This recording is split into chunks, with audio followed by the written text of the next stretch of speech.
Boa noite a todos, sejam todos muito bem-vindos. Iniciamos a nossa gravação PNL e a melhor versão de si mesmo, com o Head Trainer, especialista em PNL, Marco Antônio de Paula.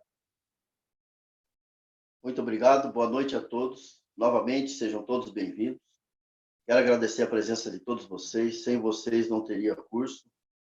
Quero agradecer ao Instituto Você Merece Ser Livre, toda a equipe, ao Robson Gonçalves, pelo chamado, por essa decisão.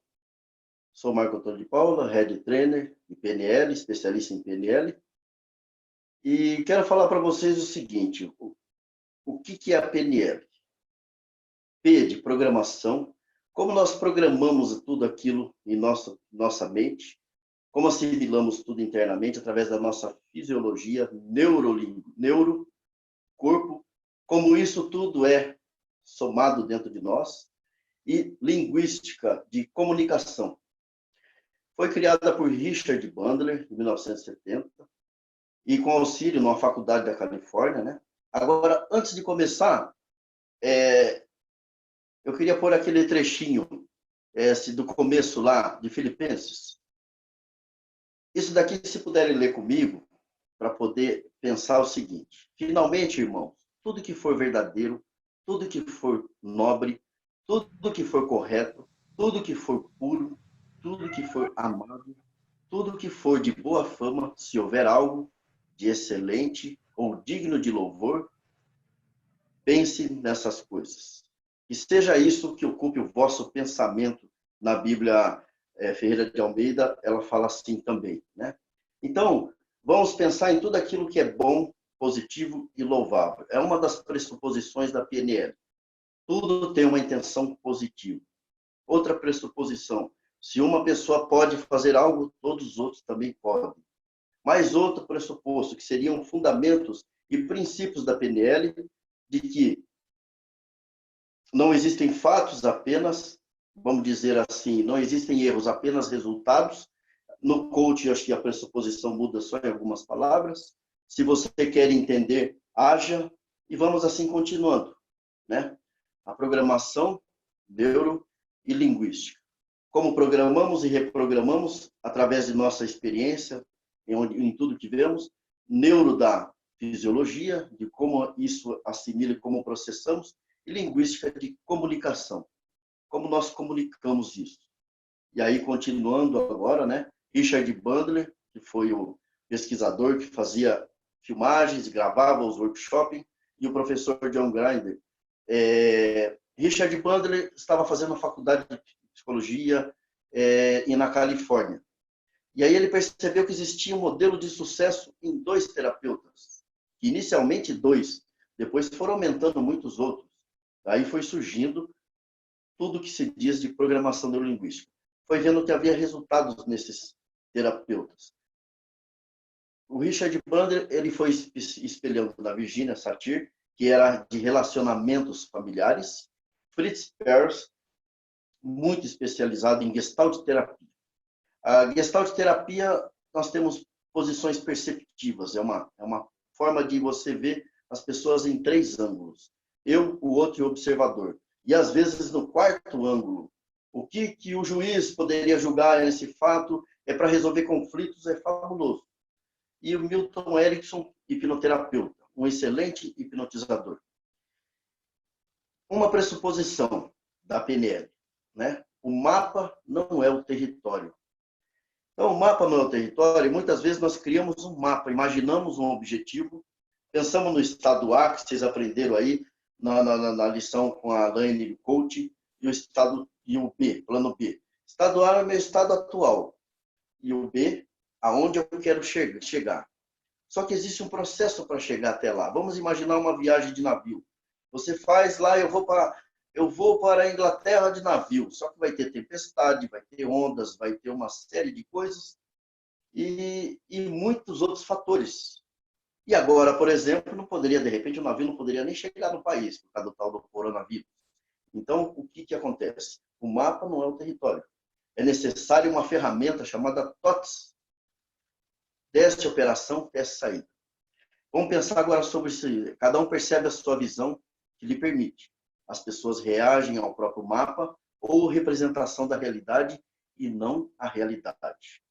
Vamos pensar num exemplo. Eu vou falar, acho que tem no outro vídeo isso, vou procurar resumir rapidamente sobre o mapa do território.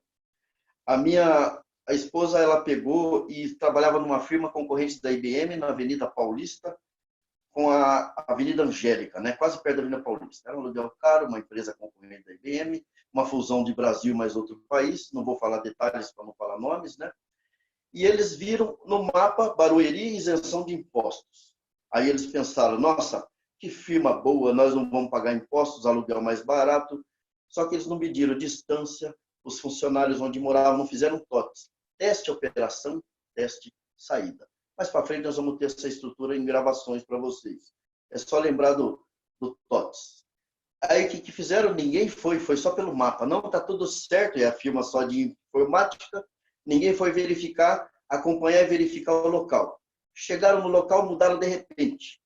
Estava condenada a fiação, o bombeiro falou, teve uma multa enorme, teve fogo em alguns departamentos, tinha aranha caranguejeira, era perto de uma mata, tinha bichos entrando lá. Depois colocaram um ar-condicionado, teve um problema no pulmão, o funcionário faleceu. Bom, quando foi comprar um carro, estava no nome da minha esposa a compra do carro, tinha 250 processos trabalhistas e não queriam liberar o crédito para comprarmos o carro. Em resumo, a firma quase faliu e de lá se desmembraram o Brasil e outro país e depois foi a firma para outro lugar. Então, por falta de ver o território, o mapa não é o território.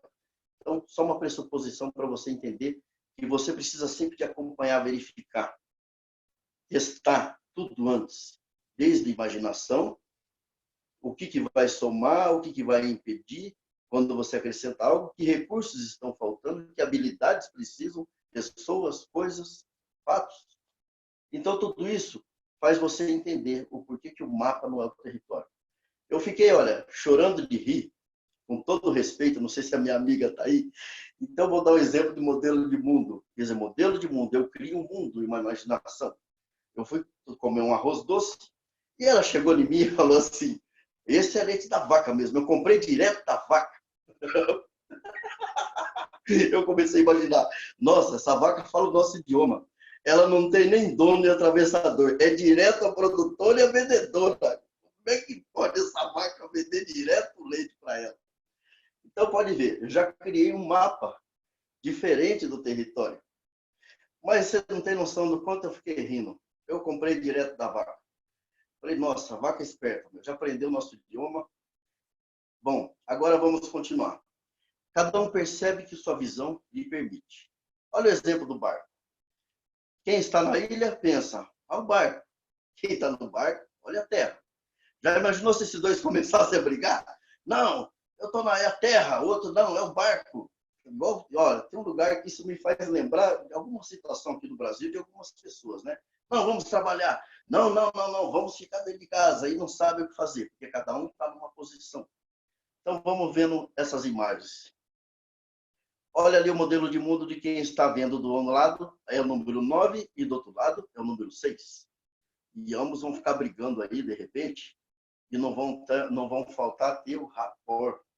Depois nós vamos ter uma gravação sobre o rapport. Olha da madeira, um está vendo uma quantia e o outro está vendo uma outra quantia. Então, dependendo de onde você está, você vai criando e ambos os lados estão certos.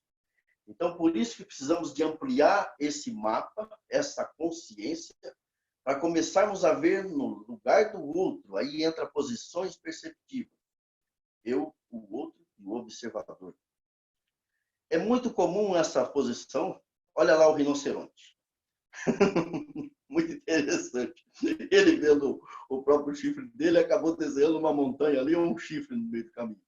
Mas para esse contexto, viu? Porque o rinoceronte ele vai ter um simbolismo muito forte e interessante. O Robson deu uma adiantada que vai ter no curso mais à frente sobre arquétipos. Então, cada animal tem uma representação. E esse daqui é um bom representante de foco. Tá? Aqui é só para ilustrar. O mapa não é o território. Não vai jogar mal o rinoceronte. Ele vai ser muito útil.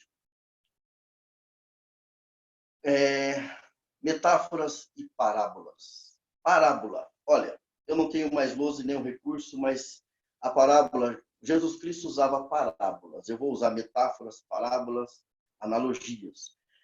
A parábola, por quê? Ele usava o reino dos céus, ele se espelhava no céu, descia na terra e voltava para o céu, explicando um paralelo. É o que eu vou estar fazendo com vocês, sobre um paralelo. Bom, para iniciar sobre isso, espera lá. Eu estava esquecendo até de passar meu perfume aqui, para vocês sentirem um aroma, certo? Aí vocês vão ficar pensando, né? Nossa, eu quero também pôr um óculos, para ficar legal agora. Eu estou brincando, eu quero que vocês coloquem o óculos da curiosidade sobre parábolas, metáforas e parábolas. E o perfume que eu coloquei aqui é para ilustrar o seguinte: se você pegar uma pessoa com uma fobia e mandar perguntar para ela que cheiro tem essa fobia, pois ela vai achar dentro do processo de distorção mental dela um cheiro. Ela vai achar cheiro onde não tem, visão onde não existe, e vai sentir se está áspero ou liso até o que está para pegar. Então, é um processo de distorção, omissão, crença, objetivo e generalização. Conseguem ouvir? Alô?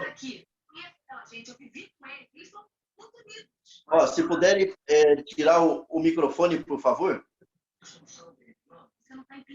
Bom, continuando. Continuando nessas metáforas e parábolas. Eu vou começar contando uma história para vocês. Ô, Robson, por favor, vê se o pessoal, alguém está com o microfone ligado. Pode deixar. Eu sei domar essa fera. Você pode ficar muito tranquilo. Pode continuar, Marcos. Continua. Eu vou fazer o seguinte. Pela experiência de hoje, eu vou contar um paralelo aí, uma parábola. Eu vou começar pelo Mahatma Gandhi. Diz que chegaram do Gandhi, uma senhora e trouxe o filho e falou assim: Mahatma, que na verdade é um título de um mestre, né? Meu filho come açúcar. Eu gostaria que você orientasse para que ele parasse de comer açúcar. Ele falou assim: semana que vem você traga ele aqui. Passou uma semana, o menino voltou, e aí ela falou: pronto, ele está aqui. Ele olhou para o moleque e falou assim: pare de comer açúcar.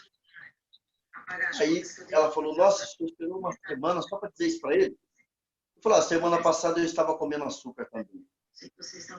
Então, para eu poder preparar tudo isso para vocês, eu acho que eu fiz essa palestra para mim umas 10 vezes já, diversos anos. É como diz o ditado chinês: aquilo que você ensina é o que você mais precisa.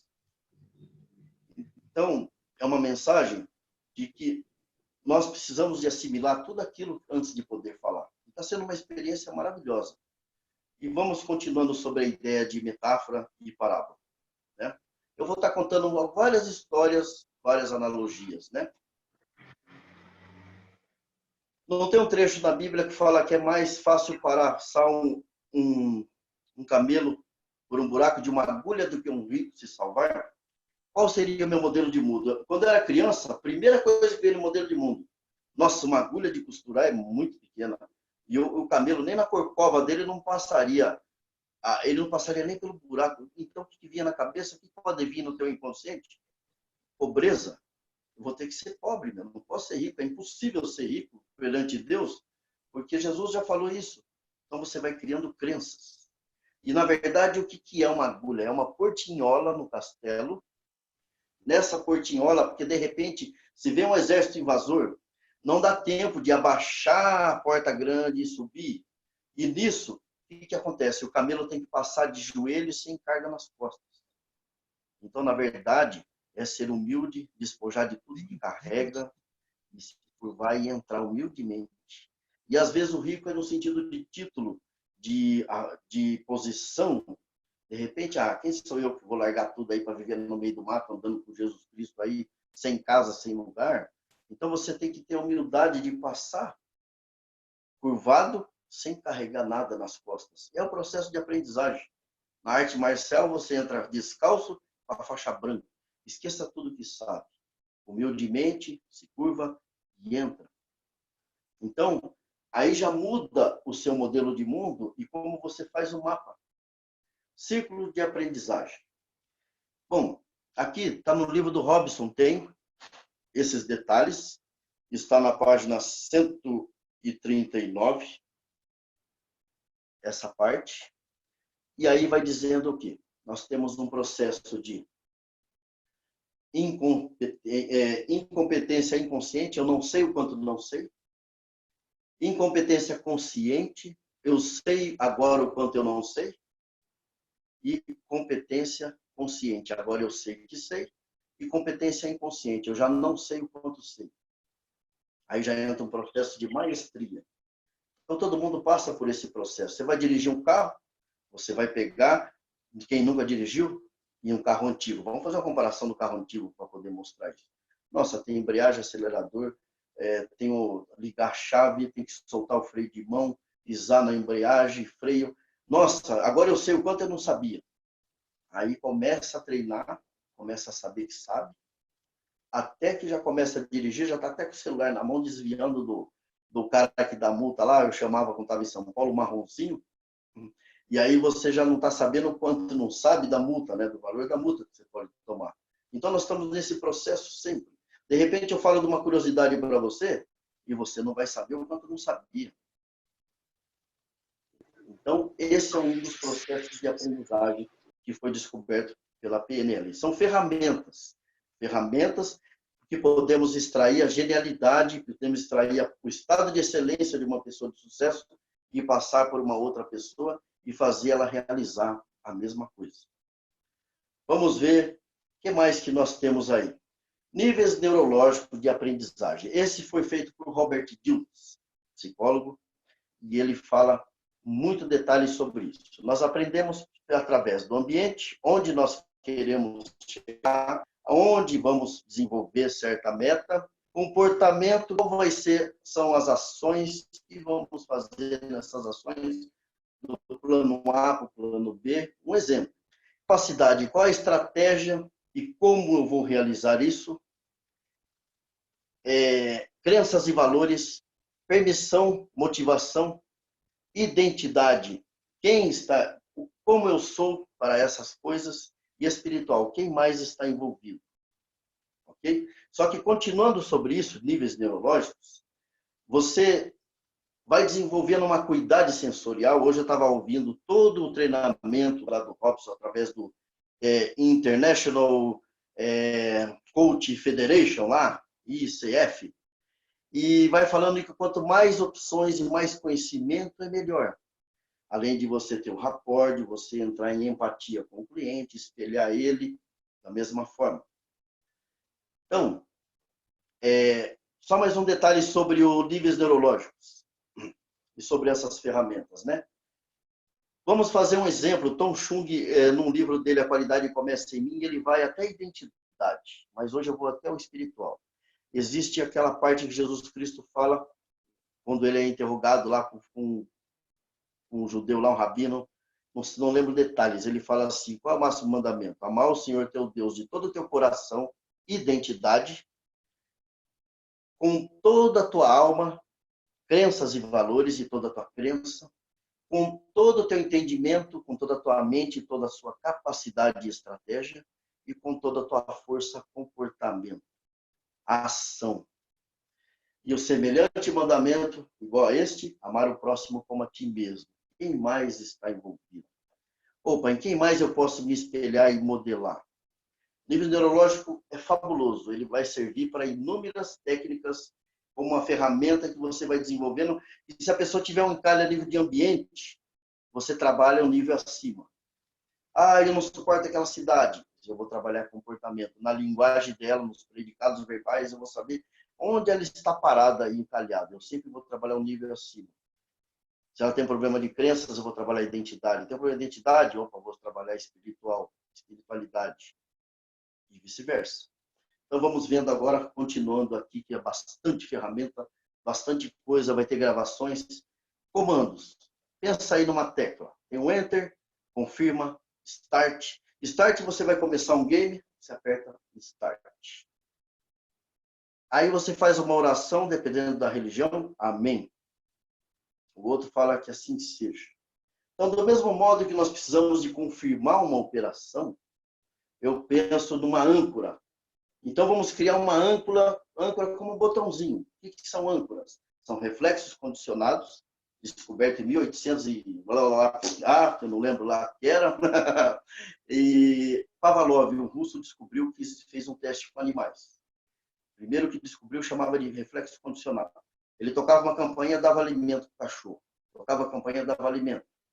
Chegou um dia que ele fez um teste de laboratório, não matou o cachorro, mas colocou uma borrachinha no estômago dele.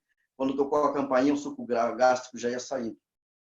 Então já tinha um reflexo condicionado. Se eu ficar falando para você que numa mão sua está um limão, na outra tem um copo, e você vai espremer esse limão, e você vai pensar no sabor do limão, ou de repente pensar como eu, que já comi uma torta de limão hoje saborosa, tua boca vai salivar, porque já apertou o botão, já é o reflexo condicionado, que eu chamo de âncora, e algumas pessoas hoje, modernamente, assim, falam de gatilhos mentais.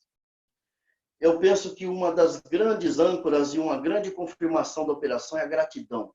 É um recurso. Então, vamos falar sobre recurso. Recurso é o quê? Se eu tiver um carro, plano A, mas eu não tenho um carro. Plano B, eu quero ter um carro. O que você vai sentir? Eu vou sentir alegria. O que mais? Eu vou sentir bem-estar. Em que momento da tua vida que você sentiu bem-estar, alegria? E aí você vai tomar uma decisão para poder realizar. E lembrar do momento que você teve uma decisão. Mas antes disso tudo, você precisa de eliminar o medo. Medo é igual ao desejo. Gera crenças limitantes. Decisão é igual a realização. Gera determinação e crenças motivadoras. Coisas também que nós vamos estar aprendendo sobre isso. Crenças limitantes, crenças motivadoras. Então, todo esse processo e a gratidão, né? Vai ter ferramentas que não vou poder demonstrar hoje e fazer. A modelagem é uma técnica que eu falo. Ao falar sobre Jesus Cristo, eu poderia me modelar. Me modelei falando, pensando em Mahatma Gandhi. Modelagem, reimprint. Reimprint é um processo mais avançado para você fazer uma mudança de história de vida pessoal, num trauma, numa coisa mais séria. Círculo de excelência. Círculo de excelência é uma coisa que eu fiz muito, é o que eu mais pratico antes de me apresentar, principalmente antes que eu ia subir no ringue para lutar, antes de fazer um quebramento de telha. Eu lembro do momento em que eu mais realizei algo na minha vida. Eu vou fazer uma transferência para você. Você vai ouvir isso, mas ao mesmo tempo, no seu modelo de mundo, você vai se lembrar de algo que é parecido num contexto diferente. Vou começar por uma amiga que num curso de practitioner, demorou 9 meses, ela se sentiu a maior realizadora do mundo, ela fez tantos feitos, só de lembrar que ela tinha 6 anos e subiu no muro de 2 metros, ergueu a mão para cima e falou, sou vencedora. Então, para a idade, pela arte que ela fez, mas isso desceu ilesa, ela se sentiu a maior realização do mundo. Então, não importa o momento, quando e de que jeito foi, mas aquilo que foi o máximo de realização, você vai escolher uma cor, uma frase de motivação, você vai lembrar do que você viu, sentiu e ouviu. Você vai trabalhar as pistas de acesso, os modelos. Percebemos o mundo através dos nossos sentidos. É uma forma, um pressuposto. Visão, audição e sinestésico. Sinestésico é tato, cheiro, paladar, as sensações no geral. Então, vou dar um exemplo. Quando eu estava na praia de Perequiaçu, nossa, eu realizei minhas vitórias, ganhei campeonato, só de lembrar que eu tinha 9 anos de idade, junto com um rapaz de 12 que sabia nadar, eu sabia nadar igual um sapinho. Eu nadei 2,5 km da praia de Perequiaçu, entre Ubatuba e Perequiaçu, não lembro nem o nome direito, e ainda indo assim em curva, igual uma parábola, porque ele sabia que tinha a maré, e eu fui e voltei. Quando eu lembrei de Tubarão, já estava na volta, e ele falou, cara, a maré está subindo. E ele sabia que a maré estava subindo, eu não sabia nada disso. Por 10 minutos, houve 8 afogamentos, helicóptero e barco. Se eu tivesse ficado esses 10 minutos, 8, nós poderíamos ter morrido afogado. Então, aquilo ali ficou como minha maior vitória. Cor verde, que me lembrava da mata, daquela ilha. Sorte que eu não dei volta na ilha, que ele falou que demorava 1 hora para ver o mar aberto. Mas eu consegui um grande feito. Dali, eu coloquei dentro de mim um círculo de excelência, com a cor verde, uma frase, eu fiz o impossível, eu posso, ao mesmo tempo uma sensação, e aí eu crio um círculo em volta de mim. Da mesma forma, você pode fazer isso, escolhe um gesto com a mão, um passo à frente, e você já acionou aquele estado de excelência. Então, aí juntou âncoras, porque daí eu posso lembrar vários, aí entra o desencadeamento de âncoras. E recursos. Recursos é o quê? O sentimento, nossa, eu fui determinado, eu tomei uma decisão, eu fui corajoso. Aí eu vou lembrando de mais momentos de coragem. Aí eu vou buscando esses recursos para criar coragem para eu chegar no plano B, que vocês vão estar aprendendo aí com a Laine. Ela vai ter lá aquele processo da roda da vida e como você trabalhar as 5 áreas da sua vida. Squash visual. Bom, squash visual, vamos ver se até o final dá tempo de fazer. E a squash visual você vai trabalhar com dúvidas. Nós temos uma dúvida agora muito legal para pensar em trabalhar. Vou ficar em casa ou vou trabalhar? Porque uns pensam que vai trabalhar, vai morrer se trabalhar. Outros pensam, não vou trabalhar, vou morrer de fome. É uma imposição mental agressiva de ambos os lados. E uma briga que tem hora que parece que um está torcendo, tomara que tem que morrer gente para esses caras acreditar, o outro tem que falir para poder acreditar, e na verdade ambos estamos no mesmo barco, parecendo 2 do cada lado. Um está na ilha, o outro está no barco. Então, squash visual. Você visualiza uma parte sua que, vamos dar um exemplo agora, você poderia estar fazendo isso já. Qual é a parte sua que não quer trabalhar? E pergunta para essa parte, relaxa e pensa. Qual a intenção positiva dessa parte e por que ela quer te proteger? Que vai vir a resposta para você aí nesse momento. Agradeça essa parte por toda a intenção positiva dela e agora vamos à parte que quer ir trabalhar. Qual a intenção positiva dessa parte que quer ir trabalhar? Você escolhe a outra mão. E aí é um processo em que você vai fazendo a pessoa unindo as mãos, agradecendo e juntando as mãos e lembrando que essas duas partes querem o seu bem. Independente da tua decisão, você vai ficar desencanado, seja se você quer fumar ou não quer fumar, ou seja se você quer trabalhar e não quer. E aí lembra que dentro de você existe uma parte criativa que ao saber que essas duas partes suas estão harmonizadas, agradeça e entra como recurso a criatividade. E agradeça sobre essa criatividade.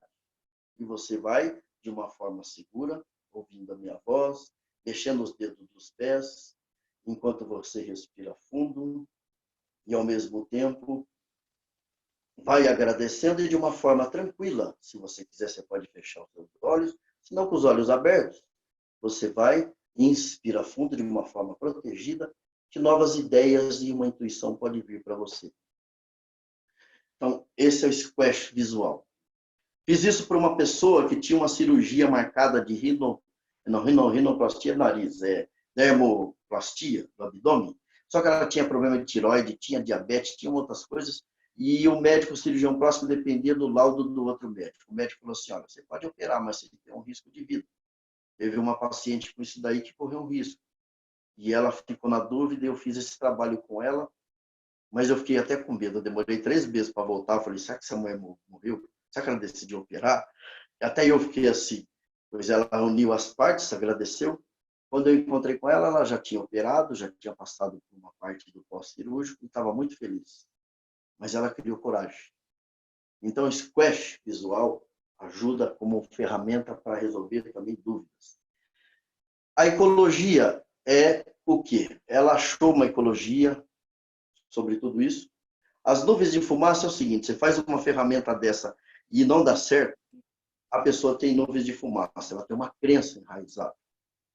Vou dar um detalhe que eu fiz uma mudança de história de vida pessoal numa cliente e, ao mesmo tempo, ela teve um aborto. Então, houve uma crença. Eu matei, eu vou morrer, eu tenho um castigo. Aí entra em algo mais profundo. Na época, eu, sinceramente, não sei se consegui resolver. Mas hoje, tendo já um conhecimento vasto e tendo uma formação na parte de teologia, na parte espiritual, eu conseguiria ajudar e colocar um recurso a mais aí. A ressignificação é isso. É você voltar ao passado. Você não vai mudar o fato, mas vou fazer uma metáfora, um paralelo. O cabide não vai sair dali, mas a roupa suja, a intenção, o mal-estar e a coisa negativa vai ser trocado por uma nova roupa, a intenção positiva que fez você chegar até hoje, onde você está, e agradeça a essa parte. Sobre essa ressignificação, eu conheci um empresário e que ele estava de férias, trabalhava com TI, mas ele tinha uma fobia de nadar. Aí eu fiz uma terapia de novo, vamos marcar no chão aqui, onde é o passado, o presente e o futuro, mas vamos dar um passo atrás, eu vou te conduzir. Aí eu fui fazendo uma âncora. Coloquei a mão no cotovelo dele, fiz ele lembrar do momento limitante da vida dele. Então, ele era criança e sofreu um afogamento, fazendo castelinho de areia, e ele enfiou a cara no meio do buraco que ficou do castelo quando veio a onda, não tinha percebido, e engoliu água com a areia, e foi muito ruim. Aí eu falei para ele, o que você precisaria ter feito como recurso para você não ter sofrido esse afogamento, essa fobia? Falou, se eu tivesse sido obediente e tomado o lanche que minha mãe falou. Falei, vamos lembrar do momento que você foi obediente? Aí eu fiz ele voltar antes, aí pus a mão no ombro dele, já marquei 2 botãozinhos, 2 starts ali, cotovelo e o ombro. Aí quando eu fiz ele voltar um pouco antes, ele foi obediente. Quando ele chegou no momento que ele deu um passo à frente, que era um pouco mais atrás do passado que ele foi obediente, quando ele pisou na área que seria do problema, do afogamento, da fobia, eu pus a mão no ombro e do cotovelo junto. Você faz um processo de contra-exemplo. Surgiu uma ressignificação. Aí, nesse processo de distorção, omissão, crenças, generalização e objetivo, a mente dele deu uma distorção fabulosa. Eu falei, o que você sente agora? Eu estou sentindo o gosto do salame. Eu comi um lanche de salame, era lanche de salame, mas parece que eu comi o lanche de salame e não senti mais o ardor da areia. Sabe o que ele fez nas férias dele? Ele nadou as férias inteiras. Ele perdeu o medo. Então, o Robson adora, eu também gosto do Tony Robbins. Tony Robbins fez isso na frente de um psiquiatra, ele chegou a pegar um catatônico, ele já chegou a pegar uma pessoa com fobia. Eu só sei que o psicólogo diagnosticou meses ou um ano, o médico falou que era impossível e ele fez 2, 3 curas. Eu não sei se você não sabe que não sabe, é um cara que não tinha nem formação técnica, ele não teria nem o 2º grau, e se tornou especialista. Não sei, no livro dele ele conta isso, que ele se emocionou, que ele era assessor de um prédio, e ele viu um trânsito enorme quando ele está descendo, em um dos livros dele. Ele chora porque aquele engarrafamento, ele teve que pegar um helicóptero, porque o engarrafamento era para o evento dele, e ele não ia chegar na palestra dele que ele tinha que dar. E ele lembrando que ele era aquele cara que, porteiro de prédio. Então, a ferramenta da PNL é mágica, parece mágica. Bom, Quest Visual é a ferramenta de resolução de conflitos. Isso que eu falei das 2 partes. Numa mão, eu não quero, na outra mão, eu quero. Estratégia Disney. Vamos falar em modelagem e, ao mesmo tempo, posições perceptivas. As posições perceptivas não estão aí, mas é a mesma ferramenta, sim. Eu, o outro e o observador. Aí a diferença é o quê? Se podemos sonhar, também podemos tornar sonhos em realidade. O Walt Disney ele tinha 3 salas. Ele tinha 3 escritórios. Num escritório ele só pensava em sonhar. E ali naquele sonho ele projetava tudo que ele queria. Depois ele ia, o realista, o realizador, depois ele entrava no crítico. Mas o que mais falta? Mas o crítico no sentido de analisar, de analítico. O que mais eu poderia fazer? Quais são os impeditivos? O que pode me ajudar? Que recurso falta? Aí ele voltava no sonhador. Deixa eu sonhar mais um pouco. E ele tinha essas 3 salas. Então, essa é uma técnica que você pode se basear antes de fazer qualquer projeto, voltando para a roda da vida, para a ideia do plano A, onde eu estou, plano B, onde eu quero chegar, você usar essa ferramenta, que tem uma pressuposição que diz ter mais opções é melhor do que não ter. Quanto mais ferramentas, tem um índice lá do que o Robson fala, que quanto mais ferramenta o coach tiver, melhor vai ser. Então você sonha, você realiza, se vê realizando, e você faz uma autocrítica. Depois volta sonhando. Existe uma dinâmica disso que você faz em movimento e você faz outra parada. Isso não deixa de ser um TOTS. Teste, operação, teste, saída. Mais para frente vamos ver se a gente faz um gráfico sobre isso. Do TOTS. Estrutura do TOTS. Que você vai fazendo antes e você pode fazer de repente agora. Qual é o meu objetivo como coach? Aonde eu quero chegar como coach? Vamos dar um exemplo. Vai sonhando, se vendo realizar de forma positiva. Aí você vê a realização, aí tem um trecho que o Robson vai citar lá, não, vai ter um trecho que está na line lá, veja a foto Veja a foto da tua realização. Aí você vai usando as perguntas que tem lá. É a mesma coisa. E vai se vendo realizado, mas vai usando na parte crítica todas essas perguntas. Vai se perguntando. E ao se perguntar, você pega e volta a sonhar. Sonha, realiza, vai fazendo as perguntas. E vai pensando no sentido crítico. Tá bom isso? Preciso pensar em fazer mais? O que mais eu posso fazer? Então, esse é um processo da estratégia Disney. Robert Gilson ele também pega e ele se baseia no Disney. Então, se uma pessoa realiza, todos nós podemos fazer também, realizar. Essa ideia de extrair o modelo de excelência de uma pessoa. E o Walt Disney tinha todo esse processo. Vocês podem ver, tem muita gente contando essa história no YouTube, e depois nós vamos fazer por escrito esses detalhes. Né? Eu vou contar uma história muito interessante de uma menina de 13 anos, em que ela estava passando fome, muito pobre, e ela também tinha filho, 13 anos, e tinha um filho doente. E ela decidiu participar do programa do Ari Barroso e cantar. Ela não tinha roupa, ela não tinha todos os recursos materiais, e não sei como que ela achou recursos dentro dela para poder cantar. E ela chegou para cantar com a roupa da mãe dobrada com alfinete. Ao mesmo tempo, quando ela chegou, a plateia riu dela. O Ari Barroso olhou para ela: quem vai cantar? Eu. Falei: quem disse que você sabe cantar? Ah, eu sei, eu canto com meu pai. Ele disse para ela: de que planeta você veio? Ela olhou assim, por um momento sentiu um pouco de raiva, lembrou do filho passando necessidade. Eu vim do mesmo planeta que você. Ela falou: que planeta? Planeta chamado fome. A plateia ficou calada e naquele momento ela cantou.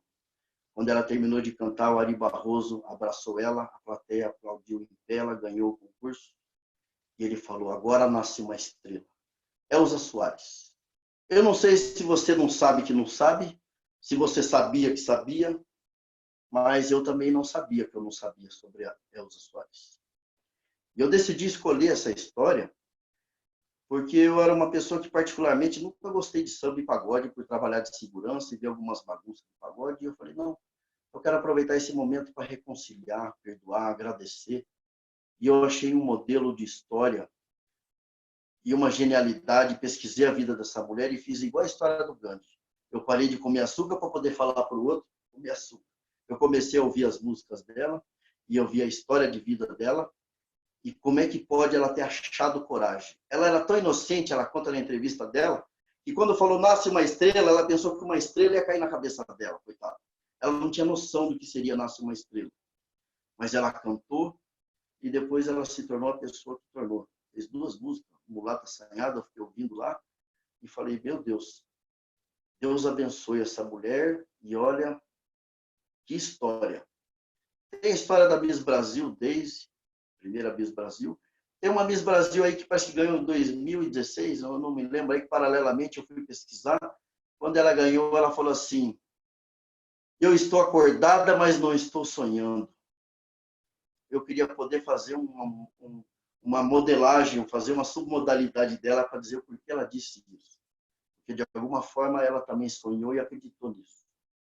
Então, eu fui vendo a história de pessoas que superaram seus limites, quebraram padrões, paradigmas. Mahatma Gandhi, eu não sei se você não sabe, mas Mahatma Gandhi foi considerado o maior cristão do século dele, porque ele tentou entrar na igreja cristã, não deixaram na Inglaterra. Não sei se você sabe, ele chegou a ficar 2 anos preso entre Inglaterra e África do Sul, não sei se ele ficou 2 anos em cada lugar, e baseado no Sermão do Monte, Sermão da Montanha, lendo a Bíblia, ele conseguiu libertar a Índia, e tinha muçulmanos. O que ele fez? Ele negociou. Os muçulmanos falaram assim: nós vamos te ajudar, não vamos fazer nada, mas você dá um estado para nós? Ele falou: dou. Paquistão. Você sabia disso? Ou você não sabia que não sabia? E ele se baseou e se inspirou. Teve um outro autor que ele se inspirou. Então, essa é uma mensagem que eu queria dizer para vocês. Agora eu queria contar mais uma historinha, então, antes de terminar, já que eu falei de história. É o seguinte. Deu tempo? Vou contar só uma historinha. Havia uma casa em chamas e um pai tinha um presente de um carrinho de boi embrulhado e falava para os filhos, filhos, saiam daí. Os filhos não ouviam porque estavam entretidos nos brinquedos. Até que ele tirou do embrulho de presente e ofereceu para o filho. Filho, tem um carrinho de boi novo para você. O filho pegou e saiu e a casa desmoronou. É um conto oriental que diz o seguinte, às vezes a casa toda está desmoronando porque você está tão entretido no objetivo de ganhar dinheiro, mas aí, ao mesmo tempo, ele ofereceu um outro brinquedo. Que às vezes uma igreja, um lugar, fala, vou te ensinar a prosperidade, olha aqui o novo brinquedo. Aí ele sai por trás de um novo brinquedo e sai daquele brinquedo naquele sentido negativo e materialista. E às vezes fenômenos e coisas dessa forma. Agora eu vou contar uma outra história bem diferente, bem estranha, para você analisar sobre isso. Que às vezes esse paralelo nem sempre corresponde à verdade, mas você pode analisar e pensar. Nasruddin era um sábio da Turquia, lá muito antiga, e ele, por um momento, ele era o conselheiro, o mestre de todo mundo, e ele caiu na fossa. Aí, de repente, perguntaram para ele, não, ele não sabia o que fazer para gritar socorro, ele começou a gritar, fogo, fogo, fogo. Aí todo mundo foi lá, ai, fogo, fogo, tá pegando fogo lá no mestre. Foi lá e tirou ele da fossa. Quando ele saiu da fossa, ele falou assim, mas mestre, o senhor caiu na fossa porque o senhor gritou fogo. Ele falou assim, você iria acreditar em mim se eu gritasse merda? Quer dizer, ele estava na fossa. Aí eu pergunto para você, foi uma verdade? Então, filosoficamente, se diz assim, a verdade corresponde ao bem e não aos fatos. Então, procure considerar tudo que eu estiver falando no sentido do bem e esqueça os fatos. É uma analogia para você poder ter um raciocínio e entender. Bom, agora vai ser legal, então, se tiver perguntas e respostas, né? Vai ter perguntas e respostas. Esse é o momento aí de fazer perguntas. Parabéns, Marco. Aprendemos muito com você, fica aí o gostinho de quero mais. Laine Sardelli, temos alguma pergunta aí? O pessoal está tudo anotando ali, né?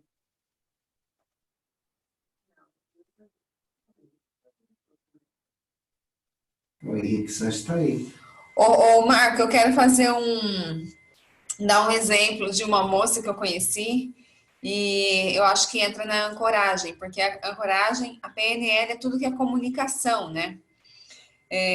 Uma moça perdeu o marido há um tempo e depois, todos os meses, quando ela ficava menstruada, ela tinha um sentimento de velório, muita tristeza. Passado 1 ano, 2 anos, todos os meses ela tinha esse sentimento de velório. E ela, conversando com uma terapeuta, a terapeuta linkou. Ela falou, quando seu marido faleceu no velório e tudo mais, você estava menstruada? Aí ela parou, analisou, falou, tava. Então, olha só. Matou a charada. Foi uma âncora, não foi? Foi uma âncora. Agora, você me fez lembrar de uma âncora, que uma das professoras minhas de PNL é psicóloga, e ela falou assim, o que minhas companheiras falam quando vão atender a paciente?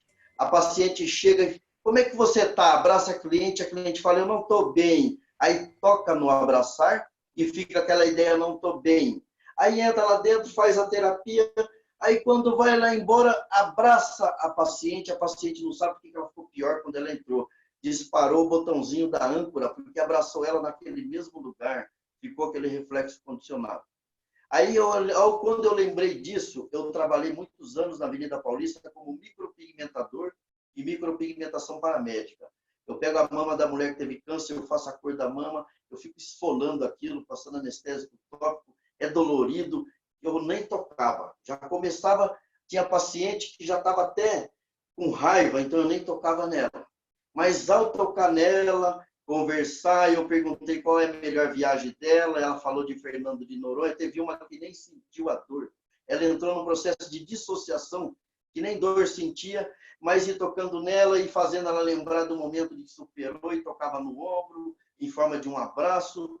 Aí, a hora que ia embora, aí que eu dava um beijo, um abraço. A outra vez que eu ia fazer um retoque, ao abraçar e dar um beijo nela, já disparava aquela sensação de bem-estar e ela superava aquele procedimento de agulha. Então, uma dica para quem é terapeuta. Foi ótima essa pergunta, porque agora já fez essa lembrança e vai automaticamente, eu acho que ajudar a responder e fazer vários terapeutas aí a pensar numa técnica de como eu vou tocar quando vir ou não toco, e a hora que for embora, eu vou fazer disparar essa âncora, deixar um gatilho mental positivo. Ótimo. O Denilson está perguntando se tem algum outro exemplo de gatilho mental que você pode estar compartilhando. Um outro exemplo de gatilho mental, vamos dar um exemplo seguinte. Nós não estamos numa época de coronavírus. O que me surpreendeu demais quando eu vi, que em vez das pessoas correr atrás do álcool, correr atrás de outras coisas, eu vi gente comprando muito isso daqui. Papel higiênico. Então, de repente, toda vez que você olhar para isso, você pode estar lembrando, porque eu lembrei de uma reportagem, o cara comprou tanto papel, que ao mesmo tempo disparou uma âncora dentro de mim. Eu fui dar o treinamento numa clínica, o doutor falou assim para mim, eu adoro quando você dá treinamento de PNL, porque eu não gosto de funcionários que são tubo. Por que tubo? São pessoas que só comem e vai para o banheiro. Come e vai para o banheiro. Não quer saber de desenvolver, de pensar, de fazer nada. Então, quando eu peguei isso aqui, eu já lembrei, né? Porque tem um outro patrão que ele falava, eu tenho um funcionário que só são fábrica de merda. Só come e caga, come e caga. Desculpe falar, mas é para dar disparar outro gatilho mental. Então, quando eu vi isso aqui, eu pensei assim, nossa, quantos tubos só comprando isso por causa do coronavírus. Então, o que vai acontecer? Se eu estiver falando e, de repente, eu mostrar para você isso, o que você vai pensar? Então, vamos ver um outro exemplo, vai. Qual outro exemplo de um gatilho mental? Querido amigo, boa noite. Posso fazer uma pergunta? Pode? Olá, como vai? A princípio, meus parabéns. Muito obrigado. Não se poderia imaginar outra coisa de você não ser isso, né? Toda a sua frequência energética eu estou pegando aqui e não vou conseguir dormir à noite. Obrigado. Vamos lá. Podemos dizer que um exemplo de uma técnica de venda que eu uso pode se chamar de gatilho mental? Por exemplo, quando eu visito algum cliente e eu vejo que esse cliente não tá com uma expressão boa, não tá com um sorriso, você vê que ele não passou uma noite boa ou aquele dia não está bom, ok? Aí você chega no seu cliente e vou fazer melhor que isso. Vamos chegar num cliente que eu nunca ouvi antes, perfeito? Eu não conheço, mas ao passar em frente à empresa, eu vejo que a expressão dele não está boa. Vamos pegar como uma loja. Eu entrei dentro dessa loja e pergunto para ele, olá, você sabe quem sou eu? Não. Sim ou não?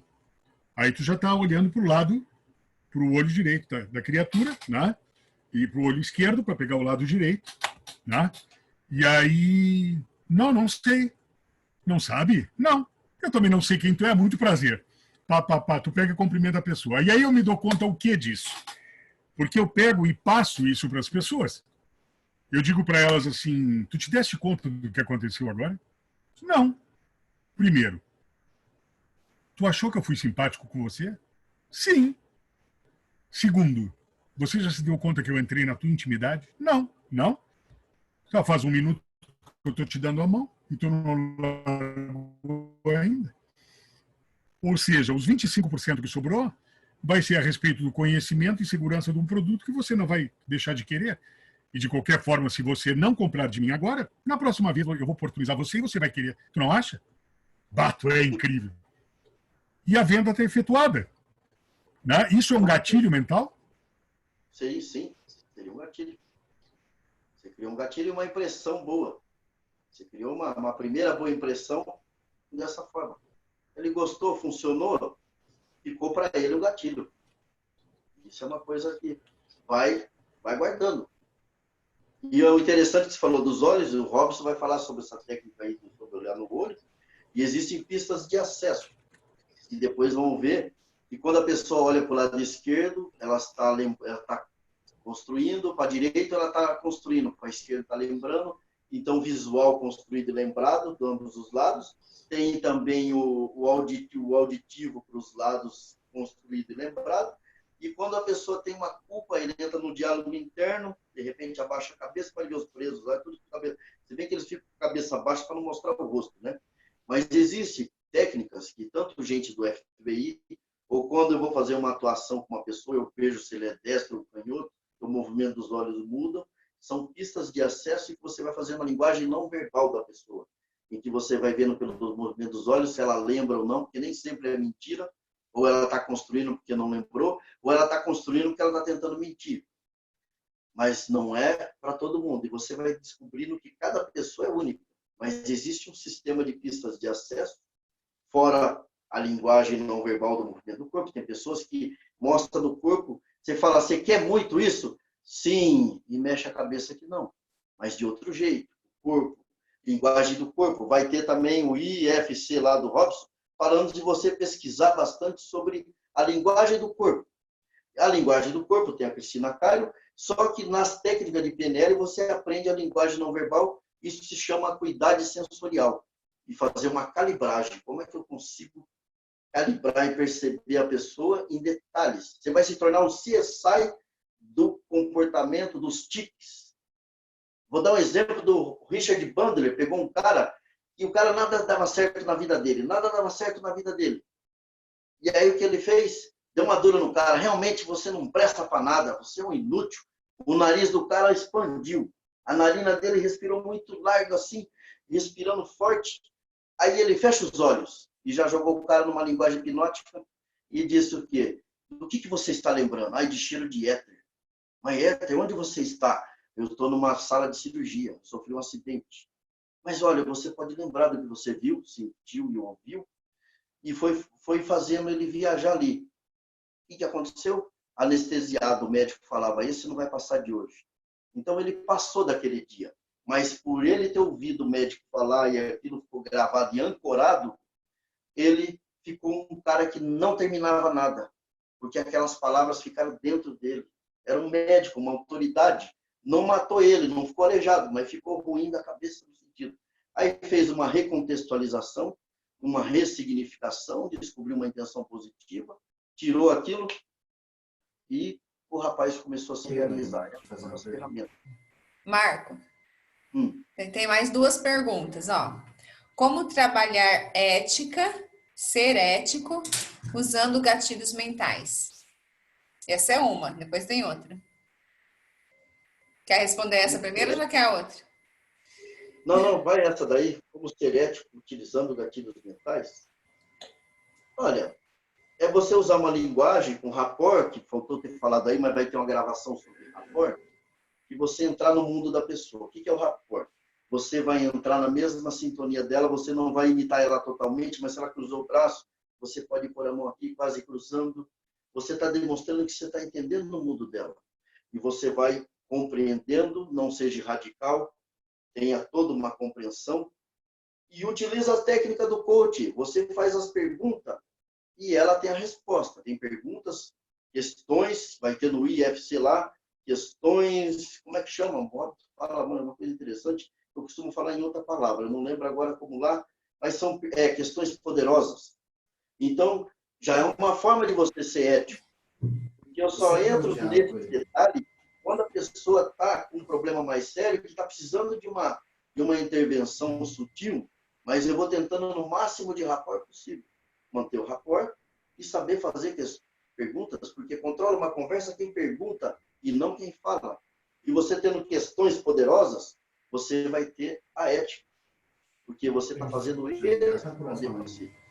O coach vai mostrar o caminho, ou o terapeuta, mas quem vai andar o caminho é ele. Não sei se foi claro, mas... Respondeu, Paulo, sua pergunta? Também tem uma outra coisa também. Durante o curso vai ter uma aula sobre leis herméticas. E também fala-se de ética, né? Porque você... É aquela coisa das leis do universo.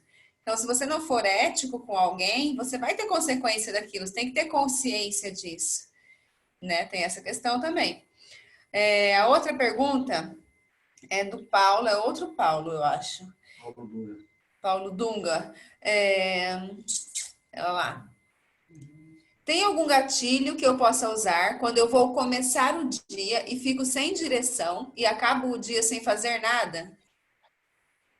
Olha, eu lembrei do detalhe do um dia antes você poderia fazer o diário de bordo. Sintonia com a gente.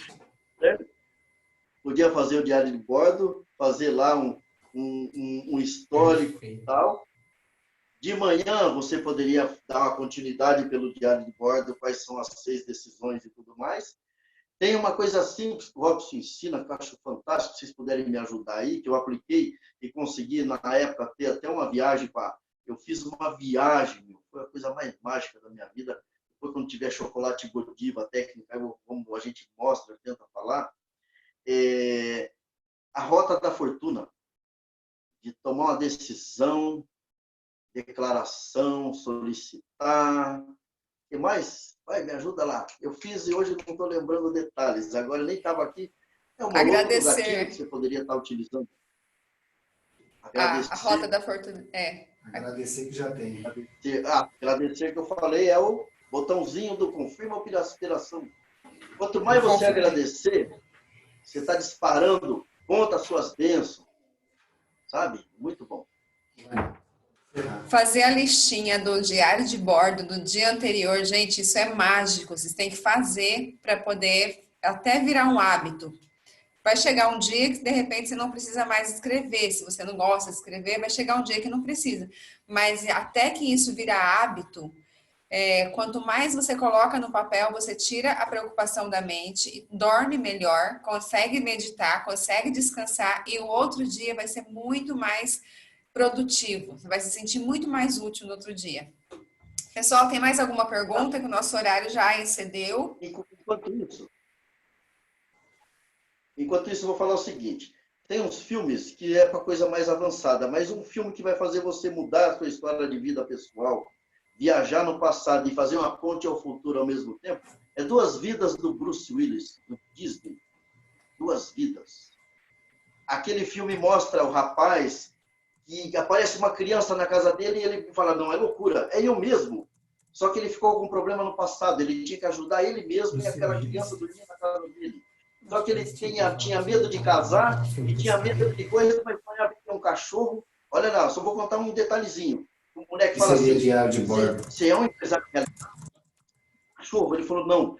Eu vou ser um cara fracassado, meu Deus. Devido ao problema do passado, o presente dele não era legal. Aí, quando ele começa a tomar atitude para ajudar um menino que era ele mesmo, num trauma na escola, aí aparece o futuro, que foi um arranque para ele mudar no presente e se casar. Olha, não vou contar mais detalhes, mas é um filme fabuloso. Se você tiver algum problema, você faz uma viagem e muda. Não dá spoiler, não, Marco. A gente vai assistir. Valeu, Marco Antônio de Paula.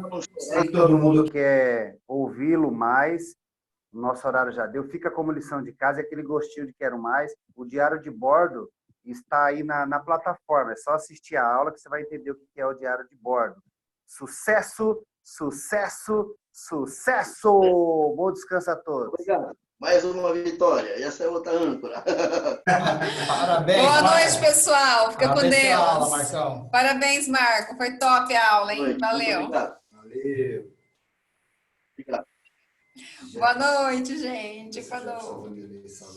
Boa noite. Parabéns, Marcos. Obrigado.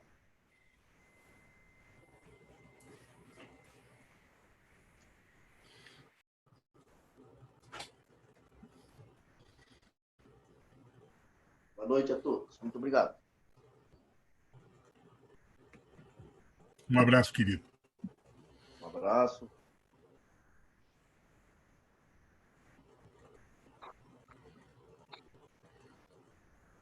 Eu vou chamar aquele amigo meu depois para conversar contigo, tá?